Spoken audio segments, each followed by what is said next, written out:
Chaque fois qu'un Boeing 787 Dreamliner décolle de Francfort, chaque fois qu'un Airbus A350 survole l'Atlantique, chaque fois qu'un F-35 Lightning s'élance d'un porte-avions, ils utilisent une technologie qui, le 27 août 1939, à Rostock-Marienhähe, a changé à jamais les lois de l'aéronautique.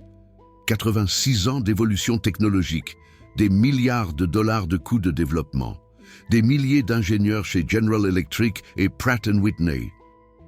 Mais la percée fondamentale, elle s'est produite 5 jours avant le début de la Seconde Guerre mondiale, sur un terrain d'essai allemand, dans un avion que le monde voulait oublier, le Heinkel E-178, le premier avion à réaction du monde, alors qu'en novembre 2024, les tout derniers turboréacteurs GenX sont livrés pour le Boeing 787, alors que Pratt & Whitney développe la prochaine génération de moteurs adaptatifs. Alors que la Chine et la Russie tentent désespérément de copier la technologie occidentale des moteurs à réaction, il existe une vérité historique que l'industrie aéronautique hésite à admettre. Chaque turboréacteur moderne, chaque turbopropulseur, chaque post-combustion militaire repose sur des principes que Hans von Ohain a développés entre 1935 et 1939. Pas comme un concept théorique, mais comme un avion volant et fonctionnel. 27 août 1939. Aéroport de Rostock-Marienhähe, 06h42 du matin. Le commandant de bord, Éric Dubois, est assis dans l'étroit cockpit du E-178. Devant lui, le tableau de bord compact. Sous lui, le moteur à réaction HES-1, développé par Hans von Ohain, construit par Heinkel, 380 kg de poussée, pas d'hélice, pas de mécanique conventionnelle, seulement de l'air, de la compression et de la combustion. Ernest Heinkel se tient au bord de la piste. Il sait ce qui est en jeu. 5 jours, dans 5 jours, l'Allemagne envahira la Pologne. Le monde sera plongé dans une guerre qui coûtera 60 millions de vies. Mais aujourd'hui, en ce matin d'août, quelque chose de plus grand va se produire. Aujourd'hui, l'avenir de l'aviation va naître. Dubois met plein gaz. Le moteur HES-1 commence à hurler. Pas un vrombissement rythmique d'un moteur à hélice. Un cri continu et pénétrant.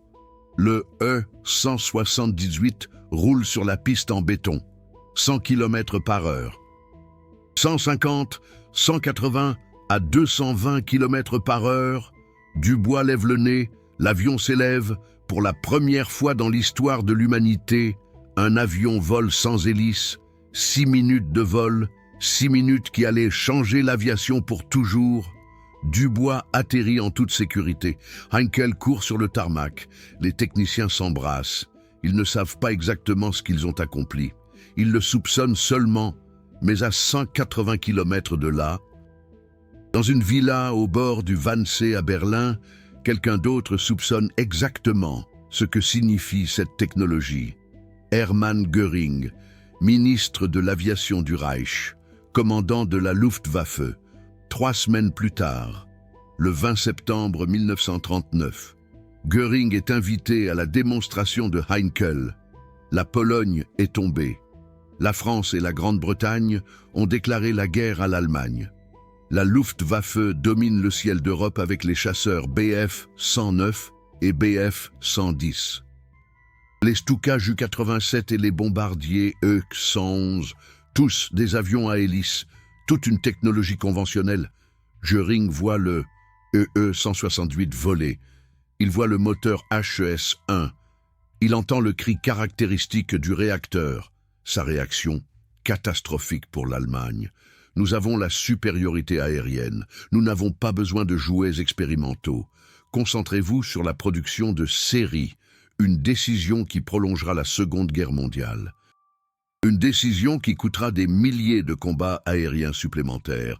Une décision qui offre aux Alliés 4 années décisives. Mais Hans von Ohain n'abandonne pas. En 1935, von Ohain, alors âgé de 24 ans, avait soutenu sa thèse de doctorat à l'université de Göttingen. Son sujet, la combustion continue pour la propulsion aérienne. Alors que toute l'industrie aéronautique misait sur des moteurs à hélices plus gros, sur des pistons plus puissants. Sur une plus grande cylindrée, von Ohain posa une question radicale. Pourquoi des hélices après tout? La physique était simple. Une hélice convertit l'énergie de rotation en poussée. Mais chaque conversion signifie une perte d'énergie. Chaque composant mécanique signifie du poids, de la complexité, de la maintenance. Et si l'on pouvait générer directement l'énergie de rotation à partir de la combustion? Et si l'air lui-même était le mécanisme de transport du carburant? Von Ohain développa le concept du compresseur centrifuge. L'air est aspiré, projeté vers l'extérieur par rotation, comprimé, dirigé vers une chambre de combustion, mélangé avec du carburant. Allumé, les gaz en expansion traversent une tuyère. La troisième loi de Newton, action égale réaction, poussée, pas d'hélice, pas de piston, pas de vilebrequin. Le problème. Von Ohain était un théoricien, il avait les mathématiques, il avait les concepts, mais il n'avait pas d'atelier, pas de budget, pas de moyens de production. En 1936, von Ohain rencontre Robert Clément, un mécanicien automobile de Göttingen. Clément ne comprend pas la théorie, mais il comprend les machines. Ensemble, ils construisent le premier prototype, dans l'atelier de Clément, avec des moyens artisanaux, un compresseur centrifuge en tôle d'acier, une chambre de combustion primitive, un brûleur à hydrogène pour les premiers tests.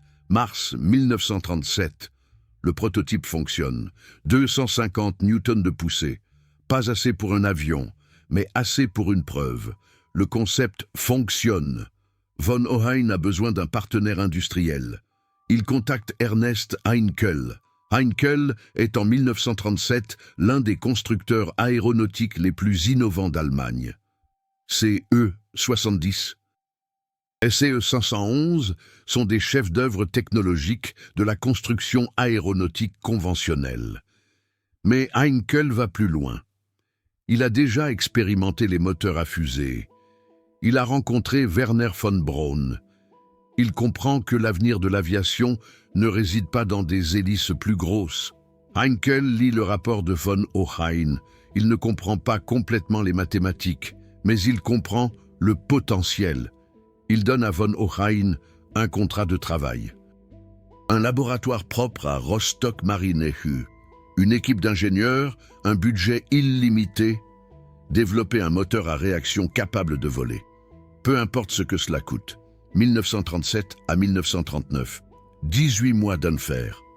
Le premier prototype, le AES-1, explose lors d'un essai au sol. Les aubes de la turbine tombent en panne à 13 000 tours par minute. Les paliers fondent à une température des gaz d'échappement de 600 degrés Celsius. L'injection de carburant se bouche. La chambre de combustion s'éteint en vol. Les vibrations détruisent les aubes du compresseur. Von Ohain et son équipe résolvent chaque problème individuellement. De nouveaux alliages de nickel-chrome pour les aubes de turbine. Des revêtements céramiques pour les chambres de combustion. Des roulements à billes de précision avec lubrification spéciale. Une injection de carburant à plusieurs étages. Février 1939. Le HES-3B fonctionne de manière stable. 450 kg de poussée, assez pour un avion d'essai. Heinkel construit le E-178, design minimal, un pilote, un moteur, juste assez de structure pour voler. Poids total, 1998 kg, envergure, 7,20 mètres, longueur, 7,48 mètres. Le 27, au mois d'août 1939, Eric Varsitz prend son envol. 6 minutes. 700 km par heure, en vitesse de pointe, 600 mètres d'altitude maximale. Les Alliés n'ont rien de comparable. Mais, et c'est là le tournant de l'histoire, les Alliés étaient au courant de cette possibilité. Janvier 1930, Royal Air Force Station, Cranwell, en Angleterre. Un jeune cadet de l'aviation de 23 ans, nommé Frank Whittle, dépose un brevet, numéro GB 347216, titre « Amélioration relative à la propulsion des aéronefs et autres véhicules ». Le concept de Whittle, identique au développement ultérieur de von Ohain, compresseur centrifuge, chambre de combustion, turbine, tuyère de poussée, mais le brevet de Whittle est rejeté par le ministère de l'Air britannique, jugé trop théorique, trop cher, trop risqué. On lui dit de se concentrer sur les avions à hélice conventionnelle. La même myopie bureaucratique qui caractérisera plus tard la réaction de Göring. La même incapacité à reconnaître une technologie révolutionnaire. Whittle continue malgré tout, avec des investisseurs privés, avec des moyens minimaux. En 1937, la même année où von Ohain commence chez Heinkel, Whittle teste avec succès son premier prototype. Mais alors que von Ohain bénéficie du soutien total de Heinkel, Whittle se débat contre la bureaucratie britannique. Alors que von Ohain vole en 1939, Whittle est encore aux prises avec des essais au sol. Le premier avion à réaction britannique, le Gloster Meteor, ne volera que le 5 mars 1943, 3 ans et 7 mois après le E-168. Les Américains, encore plus lents. Le premier avion à réaction américain, le Bell XP-59 Airacomet, vole le 1er octobre 1942. Mais il n'utilise pas de technologie américaine. Il utilise le moteur britannique de Whittle. Les États-Unis n'ont pas leur propre moteur à réaction opérationnelle en 1942, seul le Lockheed P-80 Shooting Star, qui a volé le 8 janvier 1944, deviendra le premier avion à réaction américain opérationnel. Presque 5 ans après le E-168, l'Allemagne aurait pu avoir une avance irréversible. Mais la décision de Göring en septembre 1939 gaspille cette avance. Le E-168 est remisé. Von Ohain est réorienté vers d'autres projets. Le moteur HES-3B est archivé jusqu'en 1943, quand la Luftwaffe perd la supériorité aérienne, quand les bombardiers Boeing B-17 détruisent les villes allemandes, quand les Supermarine Spitfires abattent les chasseurs Bf-109. Soudain, quelqu'un se souvient du E-178. Soudain, la technologie de von Ohain redevient pertinente. Soudain, Messerschmitt reçoit l'ordre de développer le chasseur à réaction Me-262. Mais on est en 1943, 4 années perdues. 4 années pendant lesquelles les Alliés ont comblé leur retard. 4 années pendant lesquelles le matériel s'est raréfié. 4 années pendant lesquelles des ingénieurs expérimentés sont tombés au combat. Le Me-262 vole pour la première fois en juillet 1942. Il est plus rapide que n'importe quel chasseur allié, 870 km/h. Armé de 4 canons Mk-108 de 30 mm, un cauchemar volant pour les équipages de B-17, mais Hitler, dans une autre décision désastreuse, ordonne d'utiliser le Me-262 comme bombardier, comme chasseur-bombardier, et non comme chasseur de supériorité aérienne. Sur 1400 Me-262 produits, seuls environ 200 sont opérationnels simultanément. Manque de carburant, manque de pièces de rechange, manque de pilotes, trop peu, trop tard, et puis vient le 8 mai 1945. L'Allemagne capitule, la guerre en Europe prend fin, mais le transfert de technologie ne fait que commencer. Opération Paperclip, le vol systématique de scientifiques et de technologies allemandes par les États-Unis.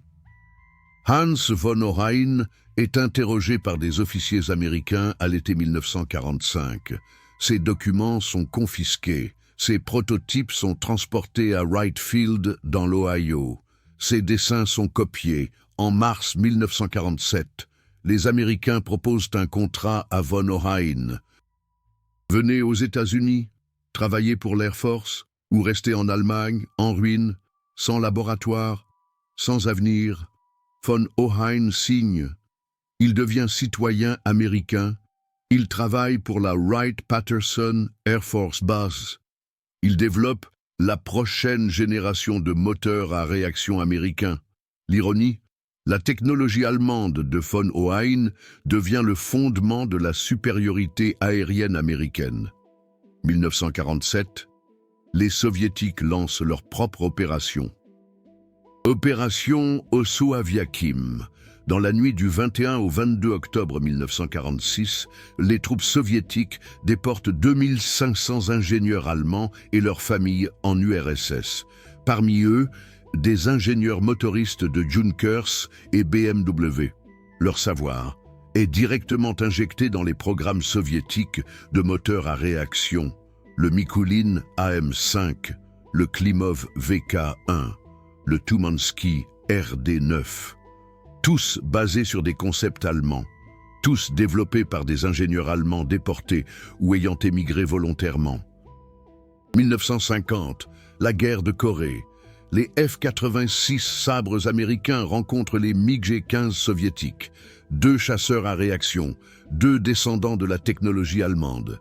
Les concepteurs du F-86 avaient étudié les manuels du Me-262 capturé, les ailes en flèche, l'aspiration de la couche limite, l'aérodynamique à haute vitesse. Le MiG-15 utilise le moteur Klimov VK1, une copie directe du Rolls-Royce Néné britannique, que les Britanniques avaient vendu aux Soviétiques en 1946.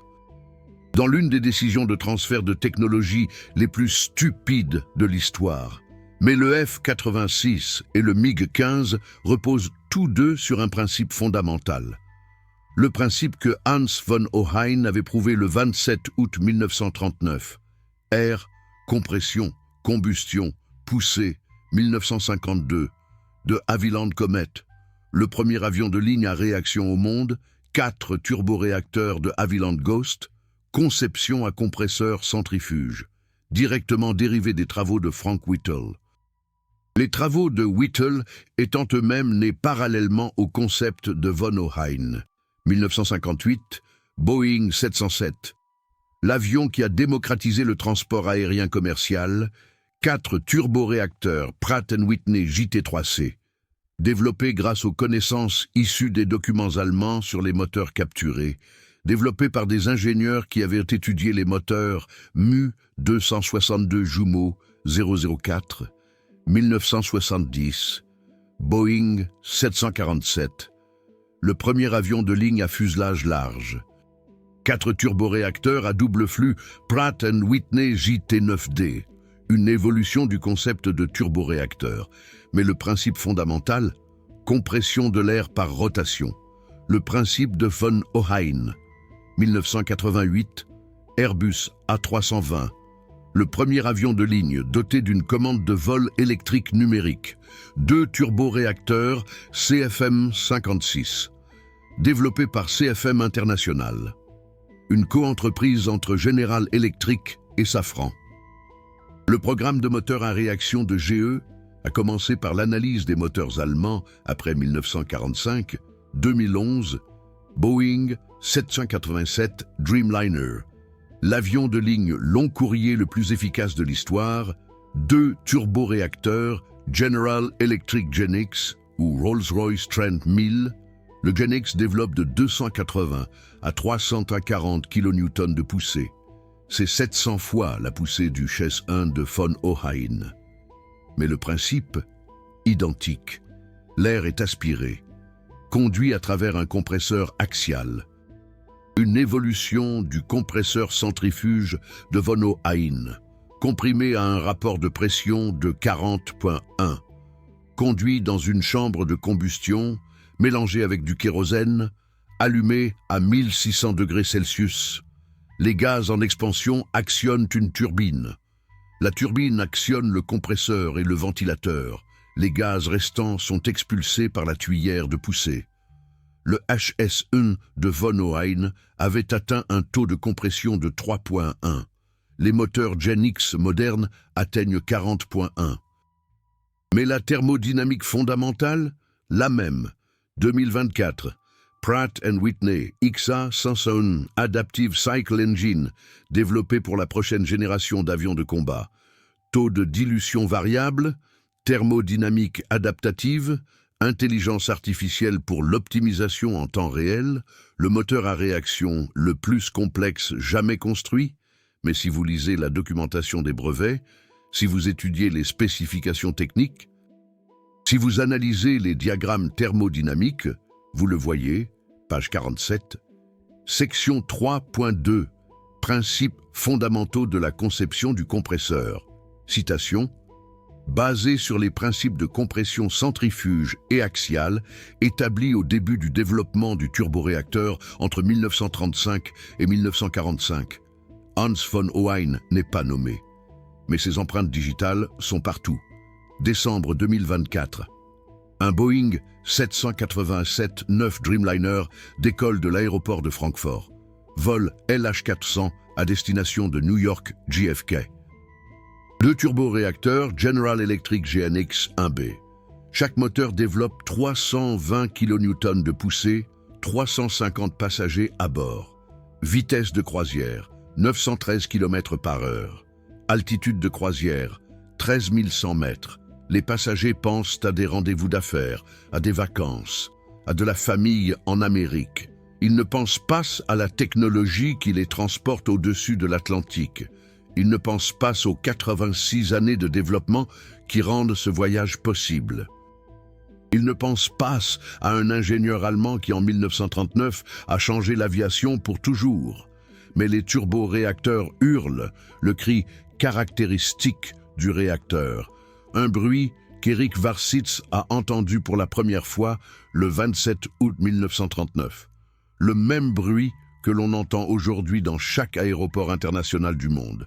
Mars 2025, Lockheed Martin livre le dernier lot d'avions de combat F-35 Lightning II à l'US Air Force.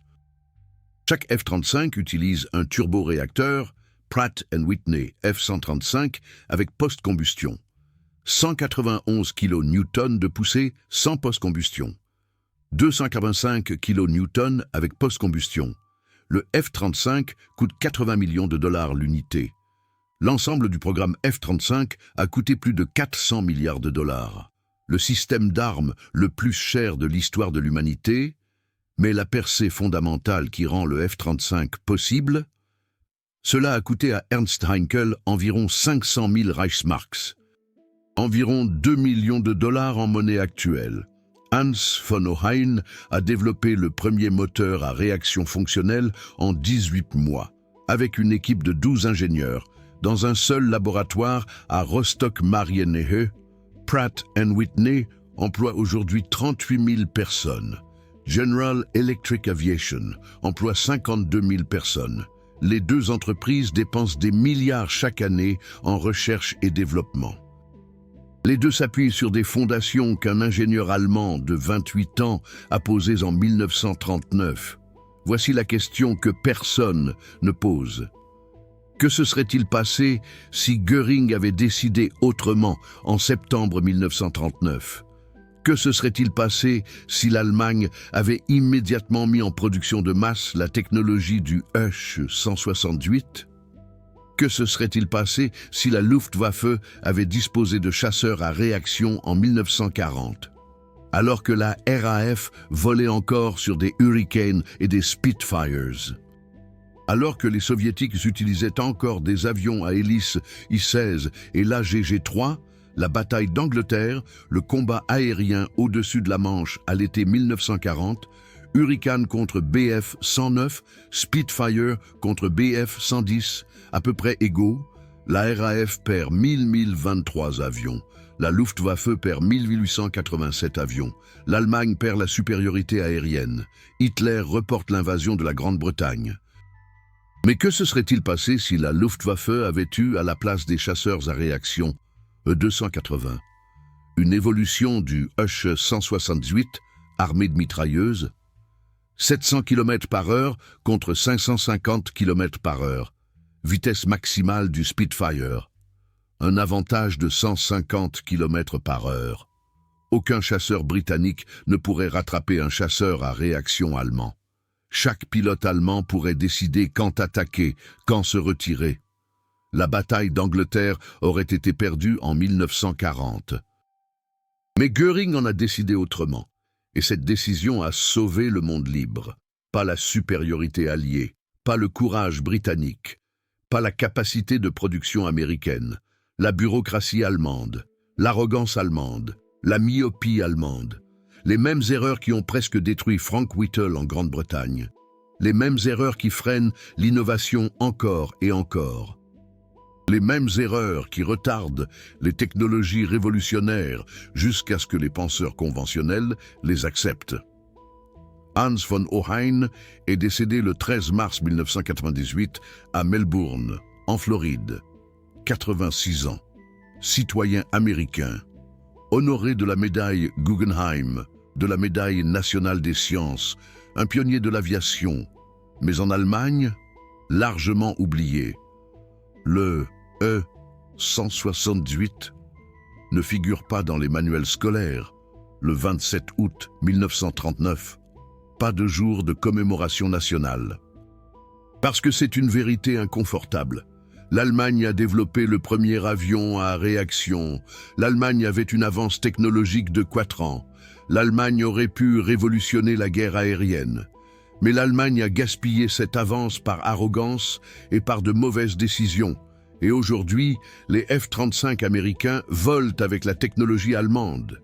Les Typhoon britanniques utilisent les principes d'aérodynamique allemande. Les Su-57 russes sont basés sur la théorie allemande des compresseurs. Le monde entier vole grâce à l'héritage de von Ohain, sauf l'Allemagne qui s'en souvient à peine. La prochaine fois que vous monterez dans un Airbus A350, la prochaine fois que vous verrez un Boeing 787 traverser le ciel, la prochaine fois que vous entendrez le cri caractéristique d'un réacteur qui décolle, pensez à Rostock Marinehe, pensez au 27 août 1939, pensez à Hans von Ohain et Erich Warsitz. Pensez au matin où l'avenir a volé pour la première fois et que l'Allemagne n'a pas remarqué. Si cette vidéo vous a donné une perspective historique que vous ne connaissiez pas auparavant, si vous comprenez maintenant pourquoi chaque moteur à réaction moderne porte de l'ADN allemand, si vous réalisez comment une seule innovation technologique peut changer l'histoire du monde entier, alors utilisez la fonction Super Thanks sous cette vidéo. Chaque contribution aide à rechercher et à raconter d'autres histoires de technologies oubliées. Et écrivez dans les commentaires quelle autre technologie allemande de la Seconde Guerre mondiale façonne notre vie quotidienne aujourd'hui sans que nous le sachions. Les fusées, les ordinateurs. La propulsion à réaction n'était que le début. L'histoire du Heinkel E-178 est l'histoire d'une innovation arrivée trop tôt. De décideurs qui n'ont pas reconnu la technologie révolutionnaire, d'une avance qui a été gaspillée par arrogance, mais c'est aussi l'histoire d'un principe fondamental qui a changé le monde. Air, compression, combustion, poussée, de Rostock Marinehe en 1939 à tous les aéroports du monde en 2025. L'héritage de Hans von Ohain, le premier avion à réaction du monde, que le monde a voulu oublier.